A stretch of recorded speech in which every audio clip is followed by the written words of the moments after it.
All right, let's get right into it. Today, we're taking a practical look at one of the most misunderstood conditions out there, schizophrenia. And to do that, we're going to be leaning on the incredible work of Dr. E. Fuller Torrey from his book, Surviving Schizophrenia.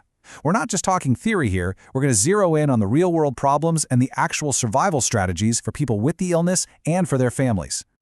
You know, to really get a handle on the challenges people face today, you've got to look back. This quote from way back in 1868 tells you everything. For more than a century and a half, we've struggled to see serious mental illness for what it is, a biological disease, not some kind of moral failing. And that historical baggage, that stigma, it still hangs over everything today. So let's start with the stuff people are up against every single day. These are the relentless, practical problems that individuals with schizophrenia and their loved ones have to figure out how to navigate, a lot of times all on their own.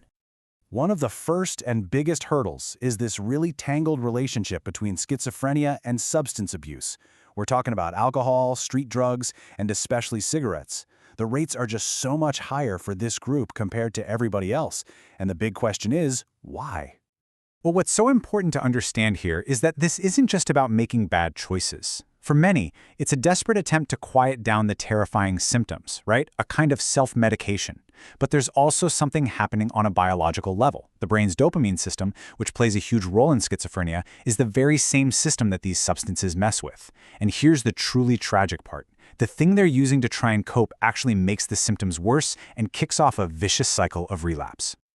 And this leads to another really tough reality: victimization. You know, despite what you might see in movies or on the news, people with schizophrenia are far, far more likely to be the victims of a crime than the ones committing it. Their illness can make them incredibly vulnerable, and that's a fact that just gets lost in the conversation. So this vulnerability brings up a huge roadblock for families who are just trying to help, and that's confidentiality. I mean, how are you supposed to help your loved one get the right care if doctors can't legally tell you anything about their diagnosis or their treatment because of privacy laws? It's a source of constant frustration and a major barrier to keeping someone safe. Now, these personal struggles don't just happen in a bubble. They crash right into even bigger systemic challenges. So now we'll zoom out a bit and look at how the very systems that are supposed to help, like healthcare and the justice system, can sometimes make things even harder. You know, if you talk to any family or doctor, they'll probably tell you that one of the absolute biggest hurdles in treatment is getting people to consistently take their medication. And it's so easy to see it as just being stubborn, but the real reasons go much deeper, right into the biology of the illness itself. So we have to understand the why. The biggest reason is something called anosognosia.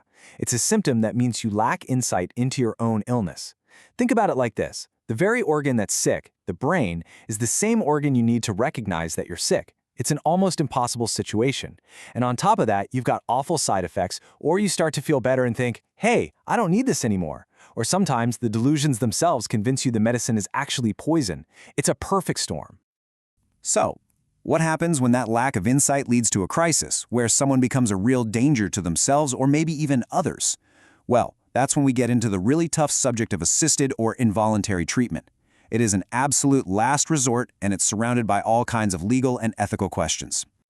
And basically, there are two main ways this happens. You've got inpatient commitment. That's what we usually picture, being in the hospital to get stable. But then there's something called assisted outpatient treatment, or AOT. That's a court order that says a person has to stick with their treatment plan, but they get to do it while living at home. The whole idea is to break that awful revolving door cycle of crisis, hospital, release, and then right back to crisis. But when treatment fails, for whatever reason, be it lack of insight, substance abuse, or just a broken system, the results can be just awful. Untreated symptoms can lead to behaviors that get people arrested. And the tragic result is that our jails and prisons have become, by default, the largest mental health facilities in the country. Just think about that. And that brings us to the most devastating challenge of all: suicide.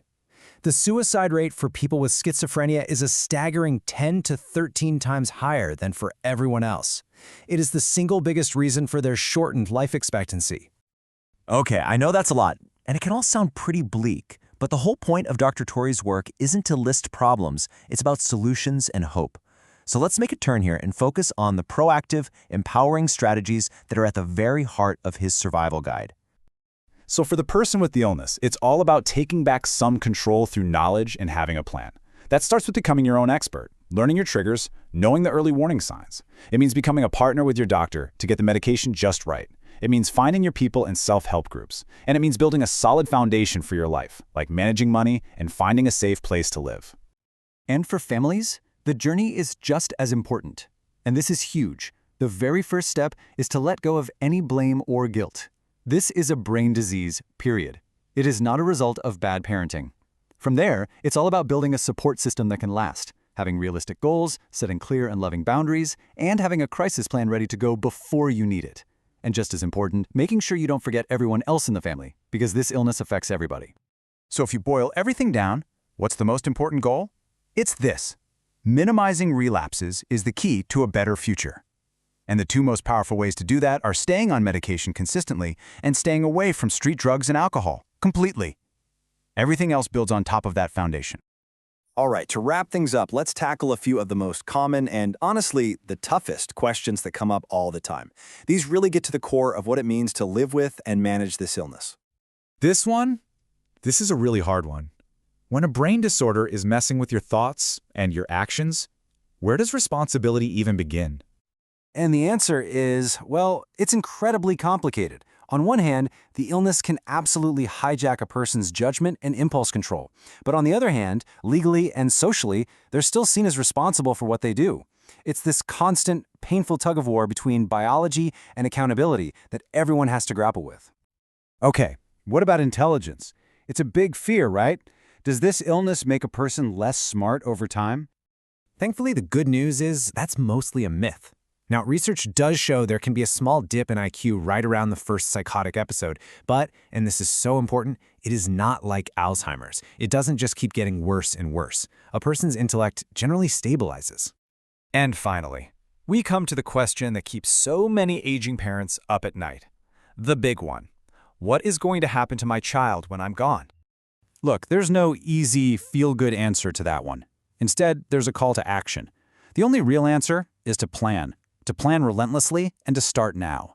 It means doing the hard work of setting up things like special needs trusts and guardianships. It means building the network of support in the community. The future doesn't depend on just hoping for the best. It depends on doing the necessary, difficult work today.